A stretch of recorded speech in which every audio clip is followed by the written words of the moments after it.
여러분 안녕하십니까?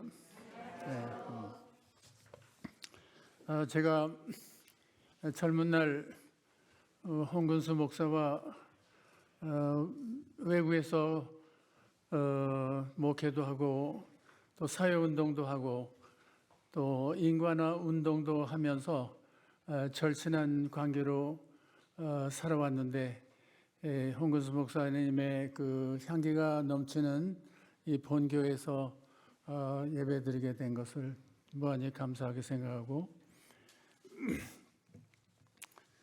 사람이 인간이지만 인간다워진다는 것은 대단히 어려운 일인데, 홍근수 그 사람은 지극히 인간적이고 사람을 사랑하고 사람에 대해서 신비감을 가지고 늘 관심을 가져주는 그런 귀한 분이었습니다. 오늘 그분을 생각하며 이 교회에서 말씀 나누게 된 것을 제 자신의 특권으로 생각합니다.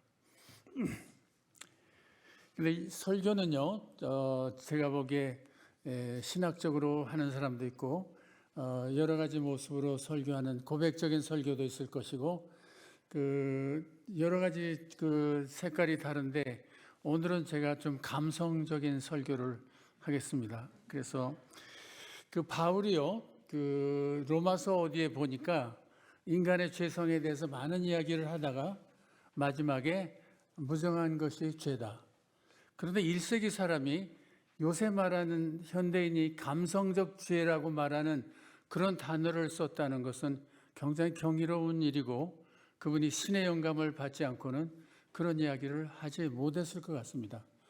여러분, 우리가 인생에 있어서 느끼고 우리가 감교해야 될 일을 무정함으로 엮어버리고 이렇게 내쳐버리는 그런 생활을 우리가 수없이 하고 있습니다.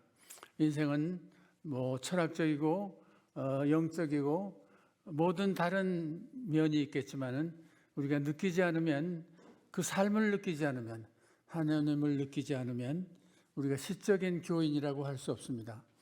저는 시인은 시를 써서 등단하는 것이 아니라 피안을 사는 시적인 삶을 사는 사람이 진실로 그 사람이 시인이라고 저는 생각합니다. 오늘 여러분은 하나님의 시인이 되셔서 저와 함께 이야기했으면 좋겠습니다. 느끼는 설교, 느낌으로 끌어안는 설교, 느낌으로 고백하는 설교, 느낌으로 감사하는 설교를 저희들이 오늘 시도해 보고자 합니다.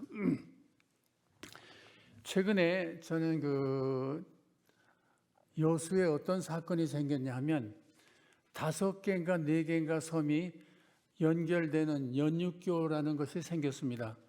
그래서 고흥을 가자면 여수에서 아마 1시간이나 걸려야 돌아갈 수 있는 길을 그 수많은 섬들이 연결되면서 25분에 종주할 수 있는 그런 21세기의 과학의 또 공학의 그런 건축의 기적을 우리가 경험하고 있습니다. 근데 그 섬들이 연결되기 전에는 그것이 육지의 일부인 것을 몰랐어요. 그래서 그 섬을 소외시키고 섬을 촌놈들이 살고 소외된 사람이 살고 가난한 어부 부스러기들만 사는 그런 섬으로 생각했고 거기에 시선을 두지 않았습니다. 그런데 그것이 연결되면서부터 수많은 사람들이 그 섬을 찾아오고 신기해하고 아름다워하고 거기에 한번 가서 살아보았으면 하는 그런 놀라운 경이로운 사건이 생겼습니다. 그런데 여러분, 그것이 정말 섬이었습니까? 연결되고 나니까 육지였습니다. 연결되기 그 이전에 우리가 물밑에서는 그 모든 섬이 연결되어 있는 섬이 아니었습니다. 육지의 한 부분이었습니다. 그런데 사람들은 당신은 소외되었고 당신은 문화가 아니고 토속이고 당신은 언어가 없고 방언만 있는 사람들이다. 또 세계적으로 말하면 너는 제3국가에 사는 소외된 인간이다. 뭐 그렇게 우리가 차별을 해왔을 거 아니에요. 그러나 이제 그때부터 우리는 연결되면서부터 또 물밑에서 보는 연습을 해서 물밑에서는 어느 섬도 외로운 가난한 벌거벗은 외로움이 아니고 대륙의 일부라는 것을 알았을 것입니다. 오늘 인간성에 있어서 우리 자신이 어떤 사람도 하나님 안에서 창조 세계 안에서 소외되어 있지 않습니다. 모든 사람은 연결되어 있습니다. 모든 사람은 차별의 밑에서 그 밑바닥에서 보면 한 사람도 우리를 떠나 있는 사람들이 아니고 개별적인 인간이 아닙니다. 우린 전체의 한 부분입니다. 그래서 우리가 이 인류의 한 사람의 고통과 한 사람의 빈곤과 한 사람의 소외가 우리 자신을 폐허시키고 우리를 공허하게 하는 것은 우리가 모든 인류에게 우리는 공동체이고 또 인류는 전체이고 하나라는 것을 고백하기 때문입니다. 오늘 이 향인교회에서 저는 고백하고 싶은 것이 향인의 정신, 향인의 고백, 향인이 사회에 대한 책임과 아픔, 그런 고통은 인류적인 것이고 우리 모두의 언어입니다. 오늘 우리는 이런 것을 고백하는 그 아름다운 교회에서 예배를 드리고 또 한 식구가 된 것을 무한히 우리가 감사해야 할 것입니다. 우리는 다른 사람의 아픔이 나의 일부이고 다른 사람의 고통이 나의 일부이며 그들의 죽음이 나의 죽음의 일부라는 것을 늘 고백하면서 이 세계를 같이 살아가고 만들어가는 그런 고백의 교회가 되었으면 얼마나 감사할까 그럽니다. 제가 그 한군수 목사를 마지막으로 만난 것은 제가 그 플로리다에 겨울집이 하나 있는데 거기에서 그분이 휴식년을 보냈습니다. 그래서 여러 가지 추억을 같이 보내고 카누도 하고 바다에도 가고 또 모래 위에 발자국을 남기는 수없는 그런 걸음도 걷고 그런 황홀한 그런 기억을 가졌는데 그분이 돌아와서 그 뇌에 어떤 이상이 있을 때 시작이 될 때 그 여수에 있는 그 갈대밭을 찾아오셨더라고요.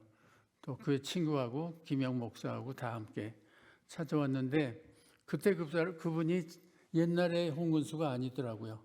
그렇게 발랄하고 활발하고 그렇게 그 표현이 많던 그 사람이 담담하고 그냥 그 무아의 지경에 돌아갔는지 어쩐지 모르지만 말도 없고 그냥 그 갈대밭을 우리와 함께 걸었는데 그는 이미 홍근수가 아니기를 시작하는 그런 질병에 아마 시작이 된 것 같아요. 근데 그 갈대밭을 우리가 같이 보면서 여러 가지 생각을 했는데 여러분 그 바울이요 히브리서 어느 장에서 말하기를 우리가 하나님을 아는 것은 영원한 그리움을 배우는 것이다. 하나님이 우리 마음의 깊은 곳에 그리움을 심어주셨다.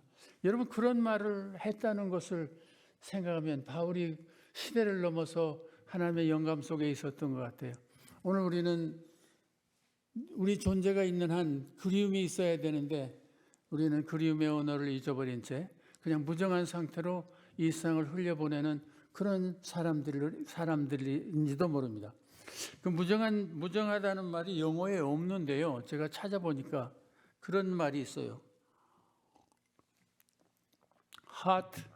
heartlessness, 심장이 없는 것이다. 가슴이 없는 것이다. 여러분 가슴이 없는 인생을 산다고 하면 얼마나 억울하고 처참하겠습니까?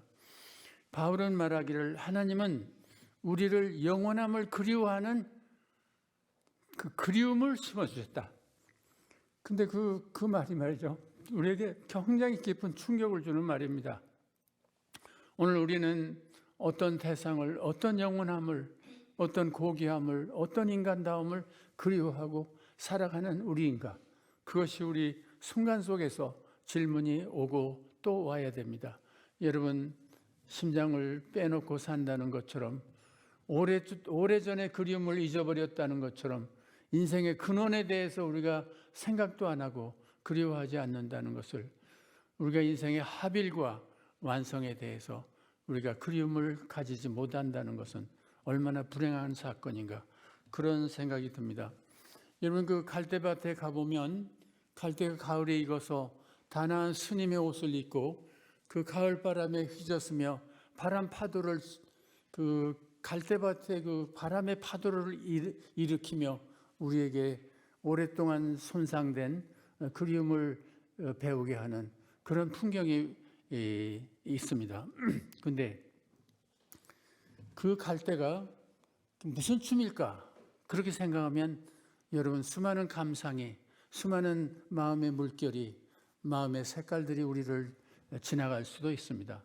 그런데 그것은 그 순천의 21세기의 그 도시의 그 말할 수 없이 그 혐오스럽고 더러운 그 폐수를 일단 처리를 하고, 정화조에서 처리를 하고 남은 정화의 찌끄러기를 그 갈대 숲이 이렇게 흡수해서 그 정화를 마지막으로 하고 그 강이 바다라는 하빌의 세계로 돌아갈 수 있도록, 근원의 세계로 돌아갈 수 있도록 하는 그런 장치입니다.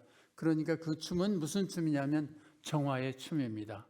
그러니까 갈대의 마지막 춤은 우리에게 불멸의 그리움을 가르쳐 주는 것이기도 하지만 이 세상을 정화시키는 우리의 춤들이, 우리의 흔들림이, 우리의 파장이 거기에서 유연한 가을 바람 속에 흐르고 또 이렇게 유연하게 춤을 추는 것입니다.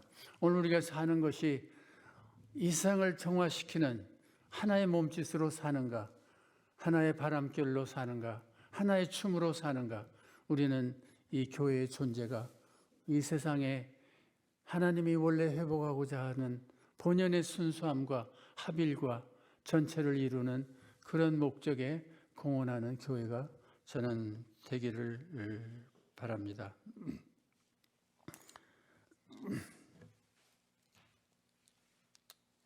제가 그 웨스트팜비치라는 작은 집에 나그네 집을 하려고 이제 홍근서 목사도 오게 하고 여러 사람들 와서 그 아름다운 자연의 바다의 수많은 언어를 읽고 가도록 그렇게 하는데, 여러분도 언제 한번 가는, 제가 여러분을 모시고 싶은데 플로리다에 한번 겨울에 오시면 그 한겨울의 즐거움과 그 찬란한 바다를 우리가 보는, 그 에메랄드 바다를 보는 그런 카리브 해안의 연푸른 쪽빛 바다를 보는 그런 순간이 함께 공감되기를 바랍니다. 언젠가는.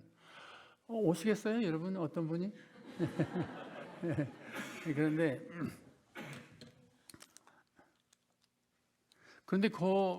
제가 바다에 나가서 어느 날 그 멍때리기라고 하는 그런 멍한 시간을 보내고 있는데 배가 지나가더라고요. 그 카리브는 수많은 섬들이 흩어져 있지만, 보석 같은 섬이지만 필수품이 없고 생산하지 않기 때문에 이 공장을 돌리는 그런 데가 아니거든요. 그러니까 이제 그 플로리다 본토에서 뭐 휴지나 뭐 치약이나 모든 그런 일용품을 아마 사가는가 봐요. 그날 배가 화물선이 그 황혼에 지나가는 것을 제가 보았습니다. 거기서 내가 무슨 물음을 물었느냐 하면 저 배의 크기는 무엇으로 계산하는가? 혹시 여러분 생각나시는 분이 있어요? 배의 크기는 무엇으로 계산하는가?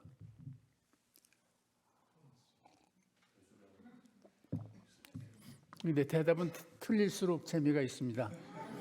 근데 제가 그 옛날 어렸을 때 생각을 해보니까 배수량이라는 그런 걸로 이게 측정하는 것 같더라고요.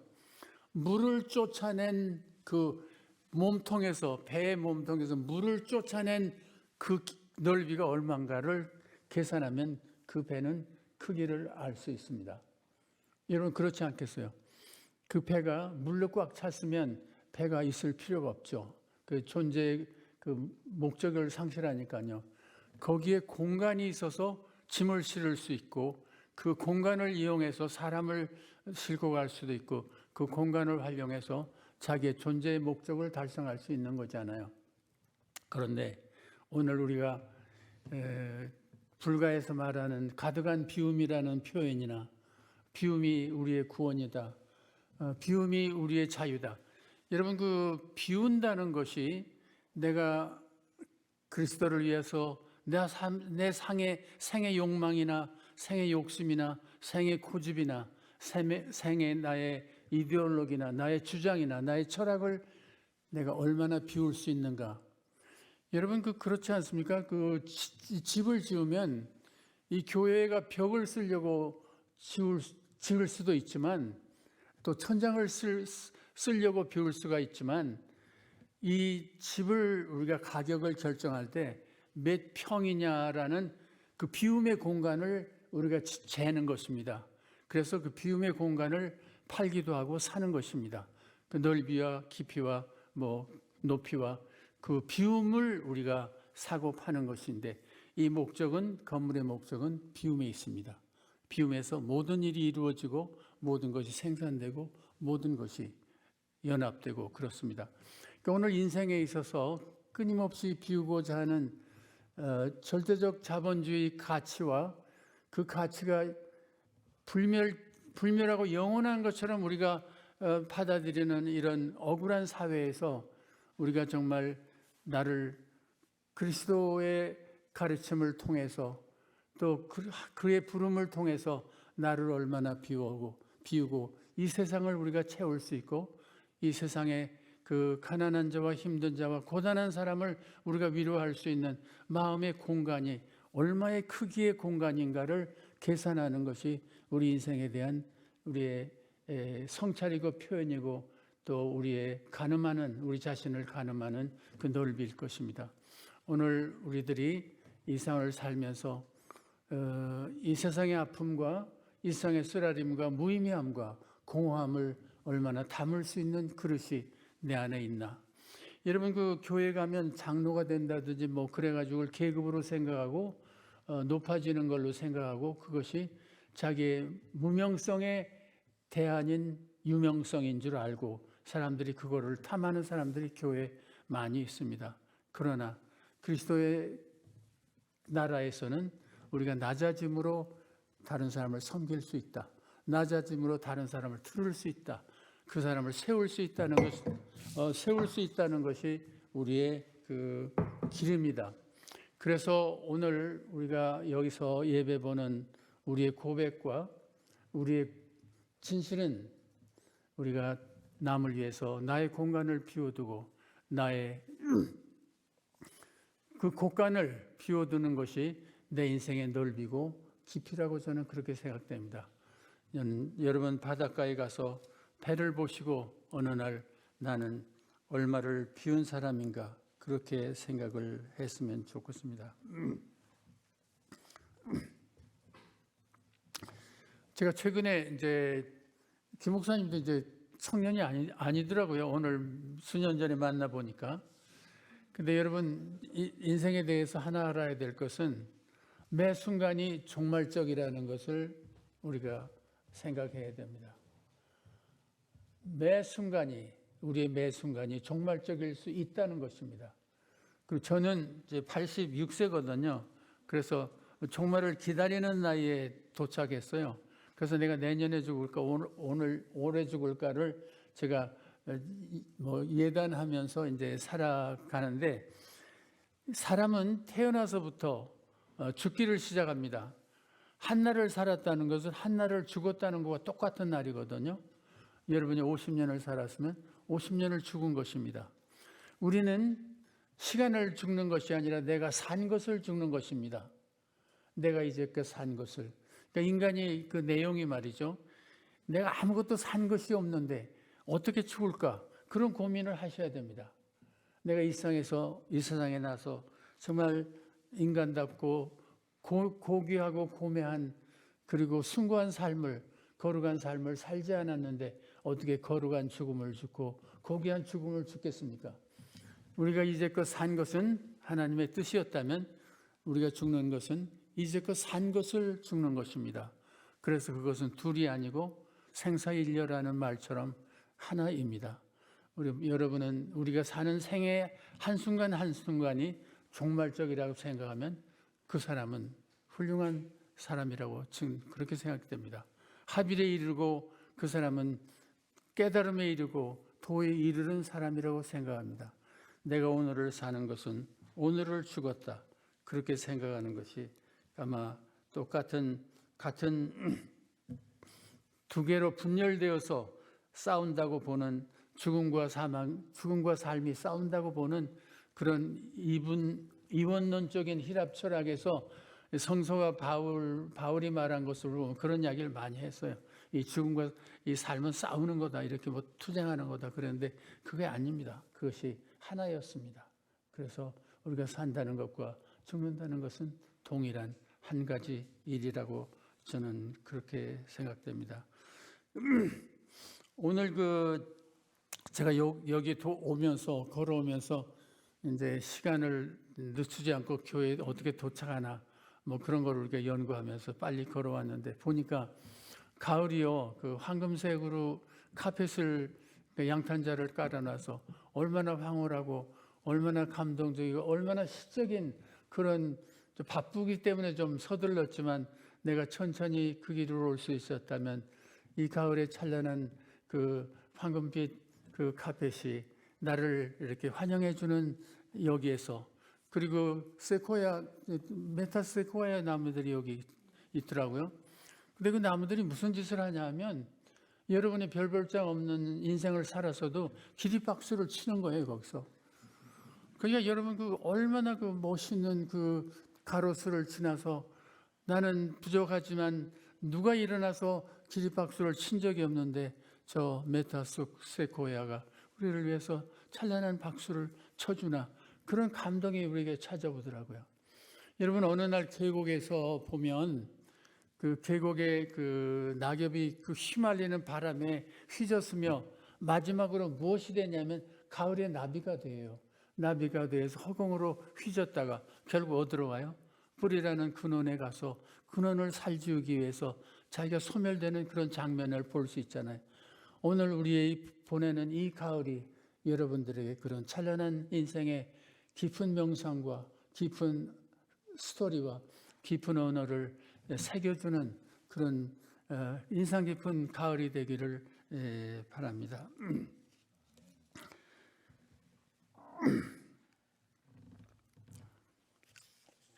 제가 좀 잔소리를 한 다음에 본문에 의한 마지막 설교를 하겠습니다. 제가 뉴욕에 한번 가서 어느 교회에서 예배를 봤는데 그 교회가 리버사이드 처치라는 허드슨 강을 내려다보는 교회였습니다. 그날 저는 그 예배의 영원성을 깨달았습니다. 나는 거기서 예배 본 기억을 내가 내 인생에서 놓지 못하는 그런 경험이 생겼는데, 어떤 일이 생겼냐면, 불이 조금 남아있네요.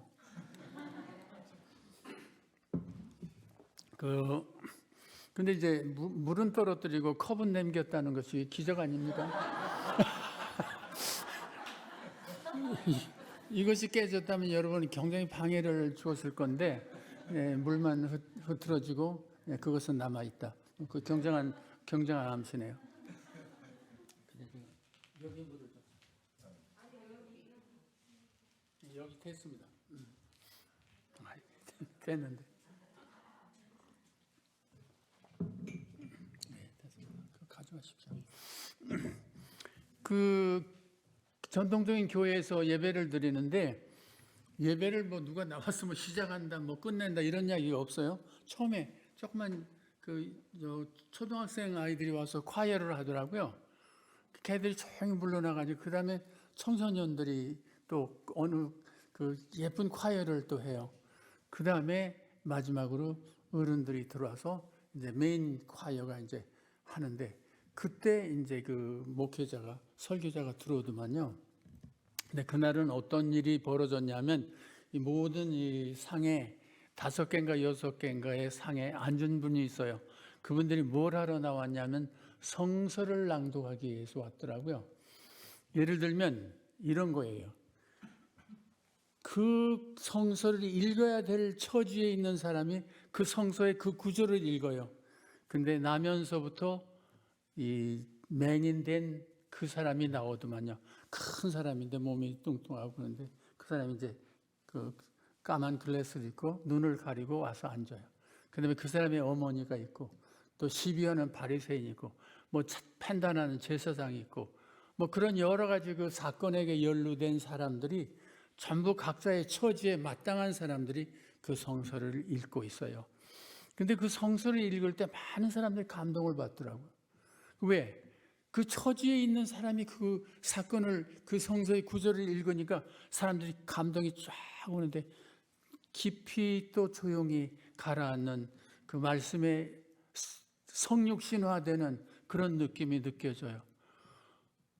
그런데 그 사람들이 성서를 다 읽고 나서 설교가 없어요.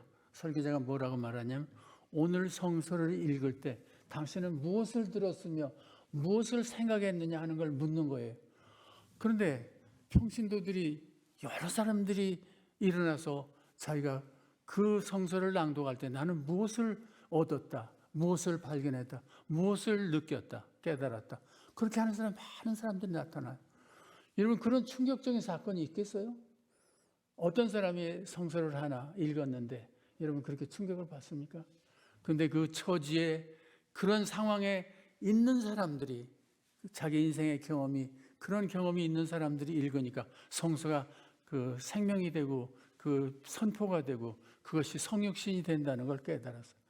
그런데 제가 많은 사람들이 이야기하는 그 평신도들이 일어나서 그 해석하는 그 설교에 대한 느낌을 설교가 아니라 성서 낭독에 대한 그 자기의 느낌을 이야기하는데 한 사람이 이런 이야기를 해요. 우리 서양 사람들은 그 분석하고 과학적인 의학, 화학적으로 만든 약 이런 것만 가지고 우리가 치유가 된다고 하는데 성서를 읽는 거를 보니까 진흙도 발라서 거기다 뭐 바르고 씻으면 그것도 치유가 된다는 걸 그 성서에서 읽었는데 이거는 뭐냐 하면 동양 사람들이 생각하는 자연 치유라는 것이라고 생각된다. 그러면서 나는 서양 의학의 독선을 양보하고 모든 만물이 나를 치유한다. 흙과 공기와 나무와 숲이 다 나를 치유하는 그 치유의 약으로 이 세상에 존재한다는 걸 내가 이 순간에 알았다고 말하는 거예요. 고백한다는 거예요. 너무 놀라운 사건 아니에요? 이 세상 만물이 우리의 양식이고 우리의 예술이고 우리의 시고 우리 생명을 풍성하게 하는 약이고 우리를 살지게 하는 모든 것들이 이 자연 안에, 지능 안에, 공기 안에 있지 않습니까? 나는 그것을 오늘 낭독에서 깨달았다. 수많은 사람들이 그런 이야기를 하는 거예요. 그러고 나서 설교자는 마지막 나와서 그분들이 모든 한 이야기를 종합해서 설명하는 거로 안내하는 거로 그 끝이더라고요, 예배가. 근데 얼마나 아름다운지 몰라요. 그리고 나서 그 광고가 있는데 광고는 뭐 우리는 뭐 제1구역에 가서 뭐 또 예배를 봅니다. 또 예배를 뭐라 봐요? 이런 거 봤으면 되지. 뭐 그 구역 예배 또 합니다. 뭐 그런 광고도 할 수 있잖아요. 우리 광고라는 거 교회에서. 그런데 그 사람들은 어떤 광고를 하냐면 이런 광고를 해요. 거기 오는 모든 교인들이 자기가 필요 없는 물건을 이미 그 친교실에 갖다 놔요. 예배 전에. 오늘 우리가 친교실에서 필요한 것을 가져가는데 자기가 낼 만큼만 돈을 내면 거기다 그냥 놓으면 그 돈은 어느 제3국가에, 제3국가는 나쁜 말인데 미개발 국가에 뭐 또는 아프리카에 그 어린 아이들의 무엇을 빵을 위해서 산다든지 그렇게 사용할 것이니까 여러분이 그 좀 풍요로운 값을 내고 그 물건을 가져가시면 좋겠다. 그거 이제 첫 번째 광고이고 그 다음 광고는 그 클린턴 정부 때인데 우리 민주당이 정권을 잡았음에도 불구하고 이 무기 장사를 미국이 많이 한다는 그 저개발 국가에 가서 싸움을 시키고 그 무기 장사를 이 나라가 하는데 이것은 민주당이 해야 될 일이 아니고 우리 국가가 해야 될 일 아니까 우리가 유엔에 또는 정부의 상원 의원들에게 우리가 그것을 서명을 써주시면 여러분이 사인만 해주시면 그거를 제출하려고 하니까 세계 평화와 분쟁을 도우는 이 나라를 부끄럽게 좀 여러분이 사인 좀 해달라고. 그런 거 있죠. 교회 저 광고에 얼마나 그 광고가 큽니까?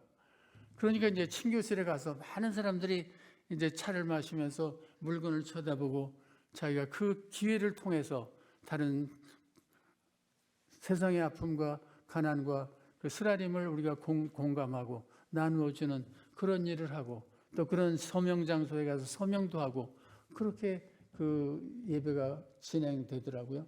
그래서 이 예배는 내가 사는 날 동안 저렇게 예배할 수도 있는데 그런 생각을 저렇게 할 수도 있는데 라는 생각을 제가 끊임없이 속에서 하고 있다는 것이 제 고백입니다.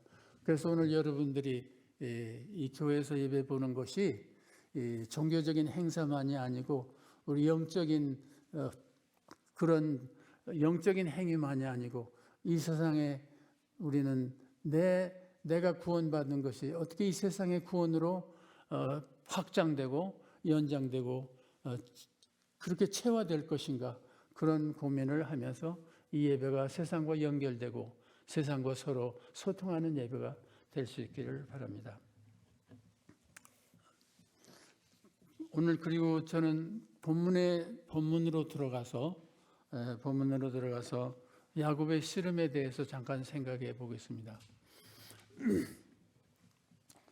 그 사람은 뭐 여러 가지 이제 그 씨름을 하면서 사는데 무엇을 얻기 위해서 씨름을 하고 상패를 얻기 위해서 또 어떤 환호를 받기 위해서 어떤 등수를 뭐 차지하기 위해서 그렇게 이제 씨름도 하고 뭐 투쟁도 하고 우리가 신체적인 노력을 하지 않습니까?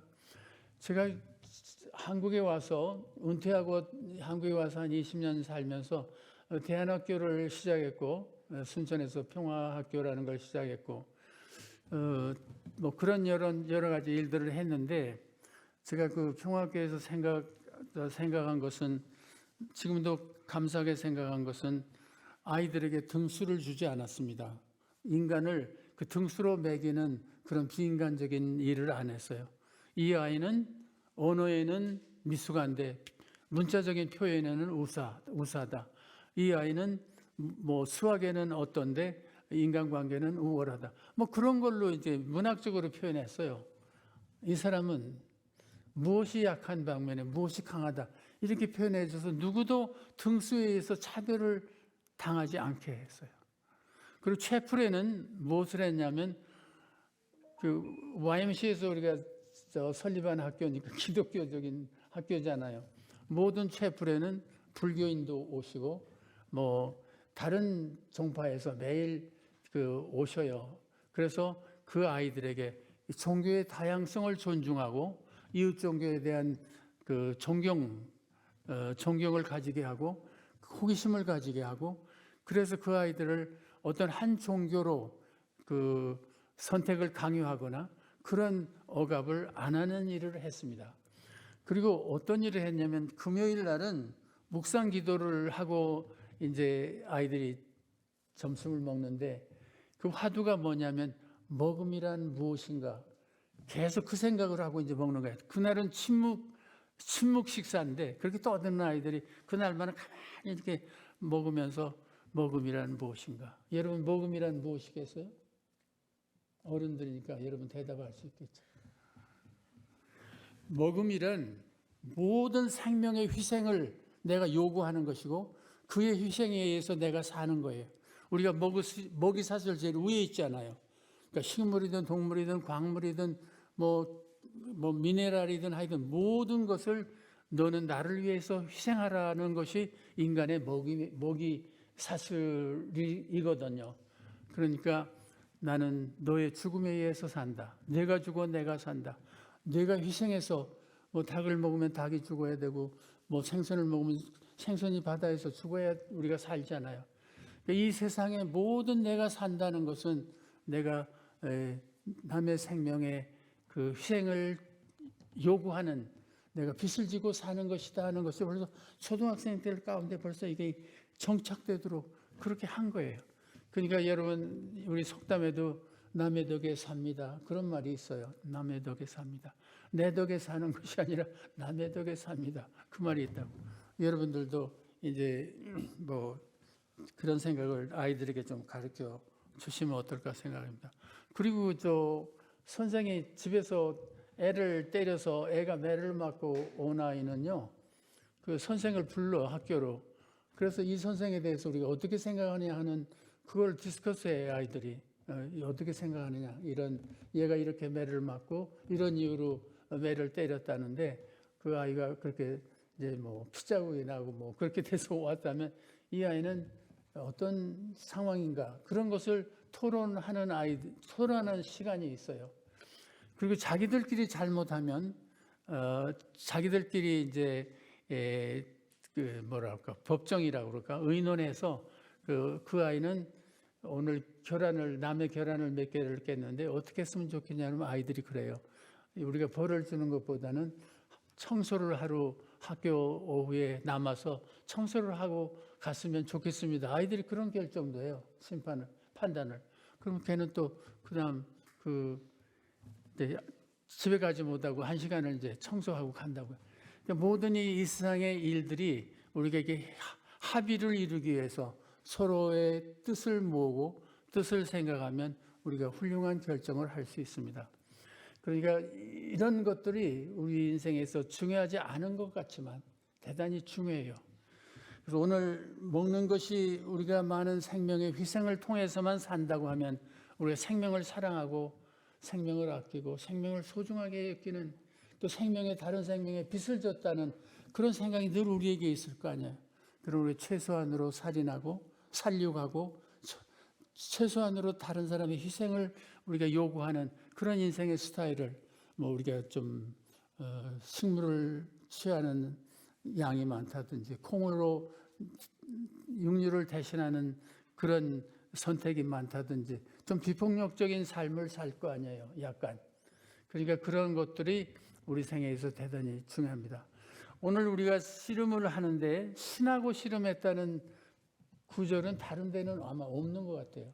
여러분이 기독교인이 됐다고 해서 하나님하고 씨름해 보았습니까? 근데 씨름한 이 야곱의 상태는 밤새도록 씨름을 했기 때문에 얼마나 자기가 상처를 받았는지도 모르게 옷도 남루해지고 갈빗대도 부러지고 오만 상처를 다 당했는데, 그분이 너무나 힘이 센 분이기 때문에. 그런데 어떤 사건이 생겼냐면 해가 뜨려고 하니까 그분이 가시겠다고 해요.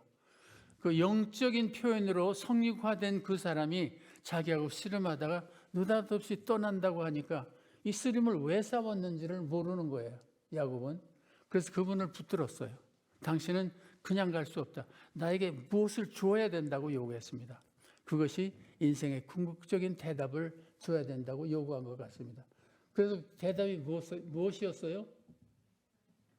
너는 하나님과 싸운 자다. 너는 하나님과 이긴 자다.